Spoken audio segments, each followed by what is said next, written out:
Hello and welcome to another episode of the Academy Countdown, where we look at all the movies nominated for Best Picture at this year's Oscars. My name is Zachary Trevino, and today I am joined by a very special guest. You can introduce yourself. Oh, hi. I'm Aaron Hegde. All right. And today we are looking at the film The Secret Agent. And I gotta say, starting this off, this is one of the two foreign films that we have on this list today. And I was gonna say, like, as a precursor, had you heard anything about this movie going into this, or what did you see? I mean, there has been other movies and TV shows called The Secret Agent. Mm-hmm. So I thought maybe this was like a remake of one of those things. But just when I started reading up what it was about, I had it on my list to be able to watch at some point. Mm-hmm. So I'd heard a little bit about it. I knew it took place in Brazil in the 70s, mm-hmm. but I didn't know much more about it. Yeah, and about to say, like, this, definitely a period piece, but I thought it was very interesting with how it handled it. It kind of is, kind of isn't by the time you get around to it, but I thought this movie was very striking from the jump. I mean, even from the opening scenes, this movie kind of like grabs you in a way, I thought. Yeah, and it's also, I mean, even though, we think of it maybe as a period piece, like in the 70s, which mm-hmm. somebody like me, I was born in 72, so it doesn't seem like such a long time ago. Yeah. But it still had the same things that we still maybe struggle with today, issues, mm-hmm. right, about, freedom and, authoritarianism and all these other things. So it's very relatable, but there is some authenticity to the way the filming was done too, mm-hmm. These filters that they used and the color and the music and the background, and it really transports you to that era. Mm-hmm. And yeah, I mean, it's a very colorful movie, very bright, very vibrant, and it kind of like counteracts that with this kind of like almost like noir story mm-hmm. that it tells, which is very much known for its like muted color and mm-hmm. kind of drier way of conveying it. No, this is very, very tactful, very what's the word I'm looking for? Like very vibrant mm-hmm. in the way that it tells this story. That's rather gritty. Yeah, and I mean, it's billed as a political thriller. Mm-hmm. Right, so I mean, to me, I guess the thriller aspect is probably, kind of you're like wondering what's happening, what will happen, but obviously it's fictional. Mm-hmm. But the setting is not. So as somebody that kind of looked at some of these kinds of things, I kind of knew what was happening, mm-hmm. but then you didn't know what's going to happen with this character, right? Yeah. Like the main character. Mm-hmm. And so for this movie, we follow this man named Marcelo, and he has a very dodgy past, which we don't really we're not let in on at the beginning of this movie, but we do know that he surrounds himself with people who aren't very social about their past, and they're very much kind of in hiding together.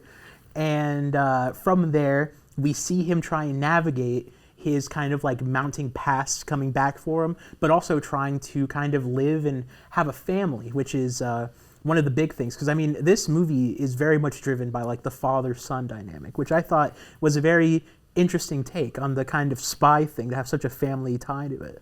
Yeah, obviously, and I don't want to necessarily give away the ending for those mm-hmm. who haven't watched it, but when you see The Secret Agent, you do think there's a lot of spy and cloak and dagger and things like that. Mm-hmm. Well, there is some of that. That's really not, to me, the message of the movie or what it was about, right? It's about mm-hmm. you're thrust into these situations. And so here you have an academic, a professor like myself, although he's a professor of engineering. And as most of us, you just want to go about our own business, which is we teach some classes, we do research, and engage with the community and such. And the research is like the passion part of it, right? You do. Mm-hmm. So there is one component in there where you've got this individual, industrialist, rich person who also has some authority in the state government who comes down to this area to see what they're doing, right? Yeah. So there's some pride you can see in them showing all the research that they do and the impact it has on the rest of the world. But then there's other things that happen. So a good part of it, again, you find out is this has already happened rather than you're seeing it as it happens, and it's a story being told. Yeah, it's very much, a lot of this story is being kind of interwoven through like slowly drip feeding the past to you as you're kind of catching up to the story that's actually taking place. And I feel like one of the things that we do have to spoil about this is kind of the fact that all of this is in the past. I mean, there is a part of this movie that takes place in the modern day, and I mean, I'll tell you from my own experience when I'm watching this movie, and I mean, it doesn't happen until about like maybe halfway through.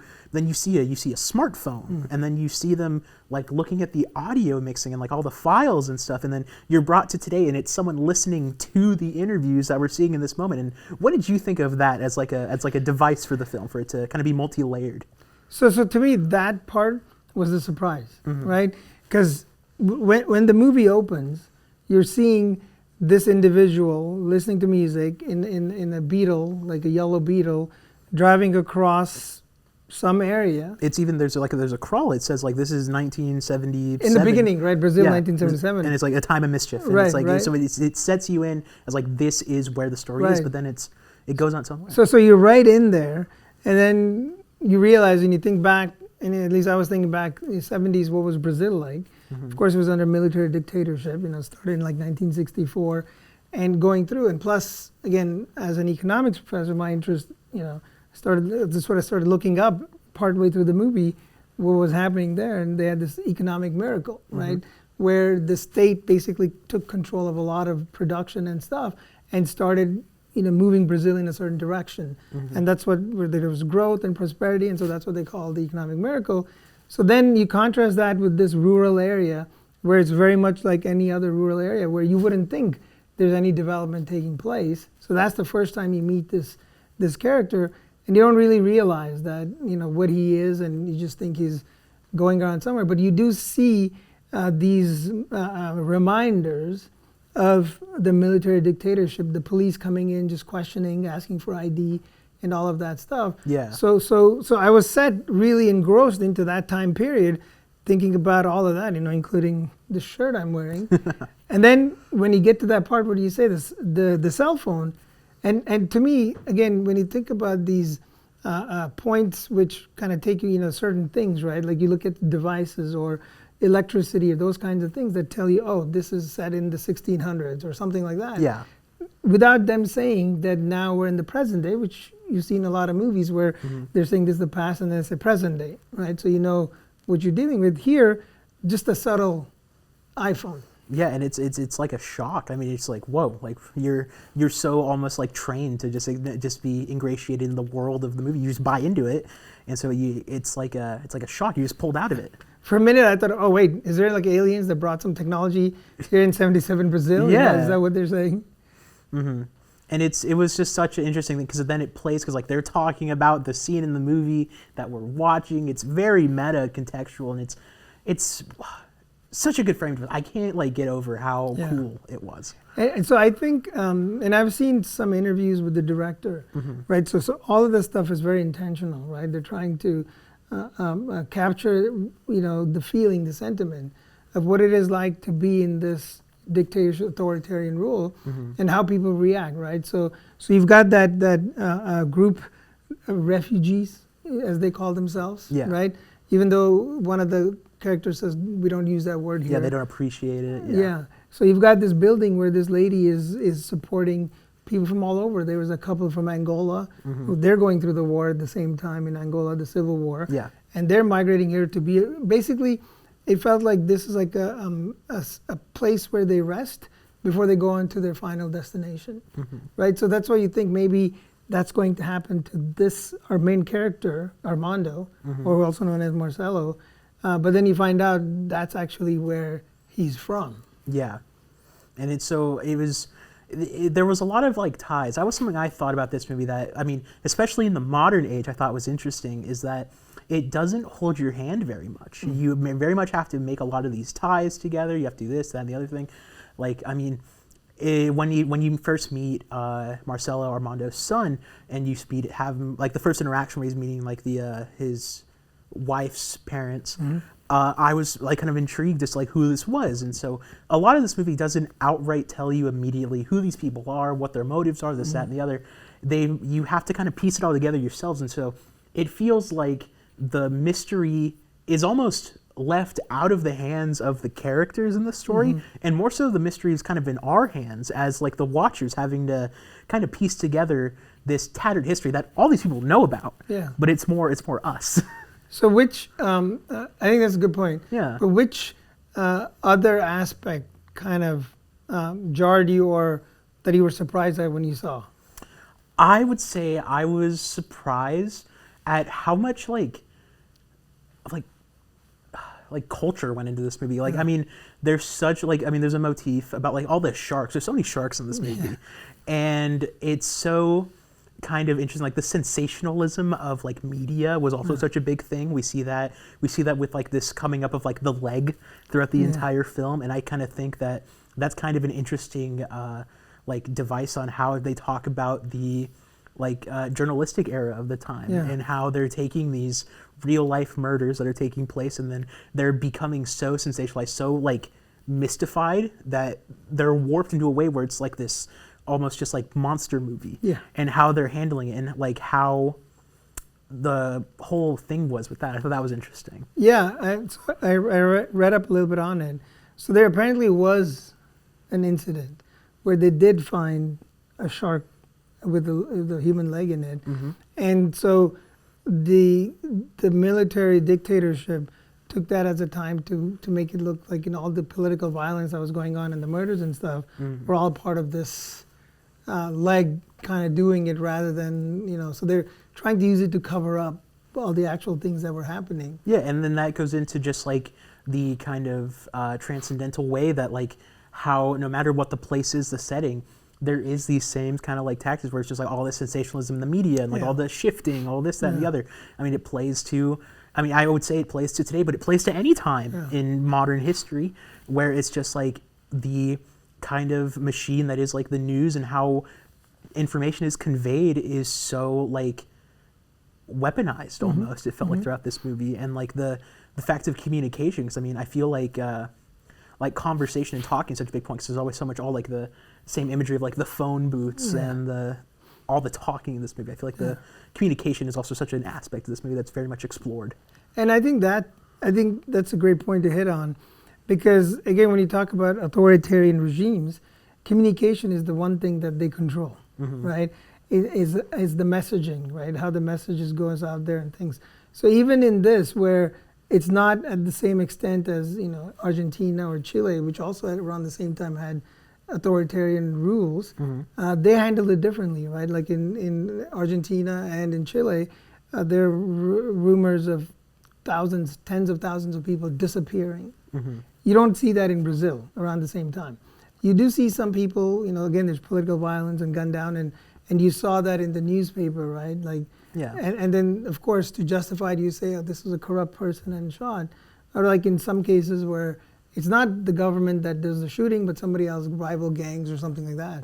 So that communication piece is absolutely important in all of these things. And that is where I think the movie excels, is in how it communicates all of these things to us, right? So for me, watching it, it just really felt like I was there watching a documentary rather than like an actual movie, right? And then, again, put myself in the situation, and what would I do? And that's the other thing. In a lot of these movies, you see rebels or revolutionaries or things like that, like doing extreme, right? Themselves justifying it, whatever. But with Armando, he just goes about it in his own way. Yeah, right? and I think, like, I mean, talking about Armando, I think we have to talk about the acting in this movie. And I think, I mean, Wagner Moura is one of, I think, in my opinion, one of the best actors around right now. I mean, everyone, he shot into critical success with Narcos, but even in movies that I saw, like Civil War was a movie that came out with had him in it. While that movie wasn't the best, I know like he brought so much to the performance, so much gravity to it. And this movie, he truly makes his own. I mean, he is incredible with how he tackles everything, tackling multiple roles, different time periods, different, and even kind of the minute, smaller acting within himself just throughout the film. I think he's such a transformative actor, and like this movie, I think brought his own like skills to the forefront with how he tackled this. Right, one. I agree, and I saw a lot of similarities in how he played Armando compared to how he played Escobar, right? I mean, because everybody knows Pablo Escobar from his exploits and all this stuff, and everybody knows he was very violent and all this stuff. But when you watched Narcos, and when it's just Escobar by himself in all those scenes, he almost has like a vulnerable aspect to it, right? I'm not saying necessarily humanity. So I think you see that with here too, right? He's supposed to be this brilliant professor that has all these grants and all these other universities outside of the country wanting him, but he has a very easygoing way about him, very almost like humble type of thing, right? You don't see that. He doesn't correct people, he doesn't do this stuff, but he's just in the moment trying to figure out what and how he can survive this with his son. Yeah, it almost like in both of these examples, it kind of strips away the mythos from the man and how like one's achievements and one's true self are such different and drastic characters. And I thought this movie kind of was such a interesting way to tackle that. And also, I mean, people are going to draw the comparisons. I mean, he's like a very upstanding citizen in this South American country, and so like it was just an interesting kind of parallel between his most famous role, which is the most notorious criminal, to this guy, this muted, more self-reserved and like caring like character. And I just thought it's such a wide movie. There's so much going on in it. And I mean, like, we haven't even talked about how this movie can be kind of funny at points, too. Yeah. Like, this movie it walks the line. It's a very serious movie, obviously, but it also has its own fun. I mean, there's the leg sequence, and there's all of the other, like, the guy in the car, where, like, bashing on the window, and how he, like, breaks into his house. It's just so many, just, like, moments. Or even the beginning sequence, right, at the gas station. Yeah. With the way the nonchalantly the guy says, well, this guy comes in and trying to rob us with a knife. Yeah. And so the clerk shot him, and he's just out there on and nobody's come by, and the dogs try to attack it. I mean, just like this nonchalant way of dealing with death, right? So like they've seen all this. So it's I guess taking the humor in life, even at what could possibly be like one of the worst situations that could happen to individuals, where your freedoms are restricted. It almost takes like a very optimistic view of such a world, which like objectively has a lot of like problems and a lot of like deep-rooted issues, but there is such a kind of like lightheartedness to a lot of the characters and some of the interactions. There are heavy moments, but like I mean, there's so much innocence like around the son and around different characters throughout the movie that it's such a striking balance between the two in a way you wouldn't expect. Right, or even. What did you think of Donna?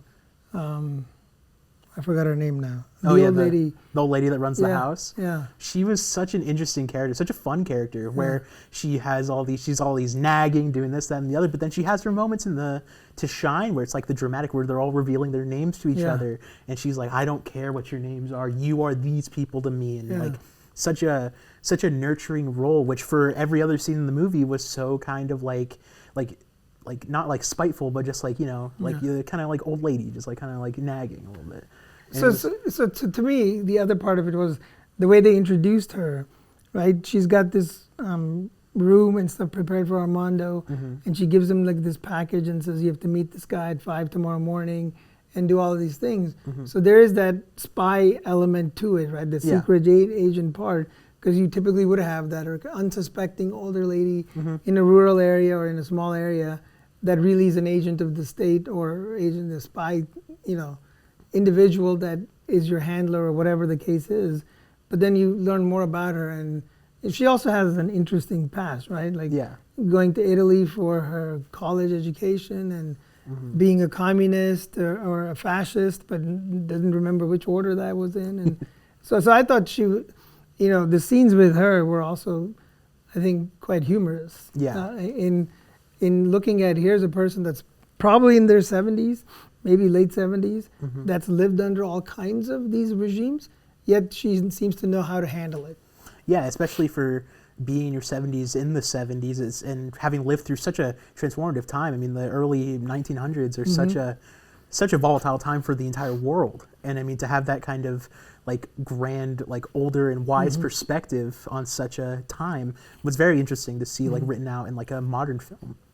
Yeah, the other aspect of the movie that I really enjoyed was the musical background, right? The music's phenomenal in this right? movie. One of the first, and it's of a period appropriate too, right? One of the first songs you hear is the song by Chicago, which was big in the 70s at that time. But then there's the music, and then there's also the movie aspect of it. Since one of the characters works in the movie theater, in addition to Jaws, they're also showing The Shining.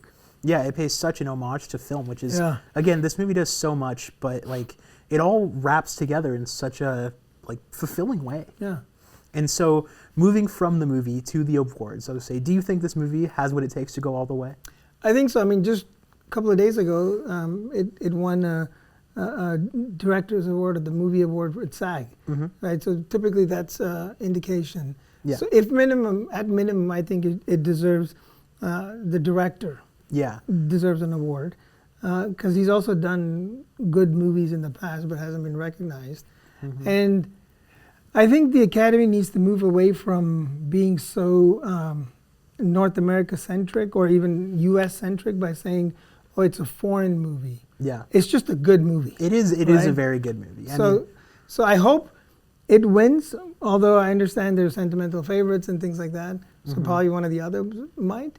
But I don't think anybody would be shocked if it did win. Yeah, and I mean, this would be huge if it won because I mean, foreign is such a difficult one to like get to the top. I mean, we had Parasite win it, but that was such an outlier. And I mean, people just do really have to just take that chance and just get used to reading subtitles because I mean, Bong Joon-ho said that like all that stands between you and more amazing film is just 1 inch of text. Yeah. And so it's just crazy to see, like, it's awesome to just see one movie be able to kind of gain so much in this way. Right. And to me, I don't think it being subtitled took away from anything because I think it just added to it, right? Then you just really feel like you're kind of watching in on something that's happening somewhere else, right? And then the text portion draws you in. So even though it's a foreign language, you kind of understand what's happening. And then the feelings are conveyed, right? So I think that much more harder if you can sense the feelings of the character who speaks in a language you don't understand than somebody who speaks in the same language. Yeah, and I mean, honestly, I feel like we've taken up enough of your time. Please take a couple more hours out of your day and watch this movie. It is truly amazing. That is all the time that we have. My name has been Zachary Trevino. I'm Aaron Hegde. And thank you all for watching this episode of the Academy Countdown. Thank you.